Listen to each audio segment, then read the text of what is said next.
In the spring of 2006, when I was training at NYU as an anesthesiology resident, my younger brother had a massive overdose and was down for about 2 or 3 days.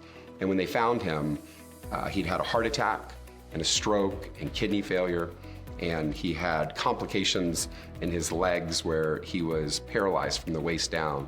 And when I went to the hospital to see him, he was very close to dying. He spent 90 days in the ICU and was finally discharged home in a wheelchair. And he was discharged home on the exact medications that made him overdose the first time. My brother overdosed again within probably an hour of going home and was intubated in the living room of my family's house, and he went back to the very ICU he had just been in. I could talk about this for hours and what we went through, but what I'll tell you is in 2012, about 10 years after he first developed an addiction to opioids, we finally were able to save my brother's life by putting him on a medication called Suboxone.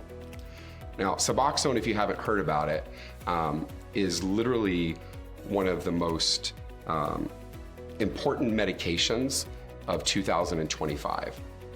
The data shows that if you place someone who is addicted to opioids on Suboxone, that you will reduce their chance of death by 50%.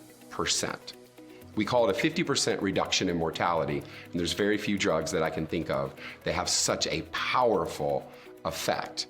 50% reduction in the chance of death. And so we put my brother on Suboxone in 2012, and for 12 years he's been stable, and for 12 years he's been okay. That medication changed my mind and my thinking on how we deal with opioid use disorder.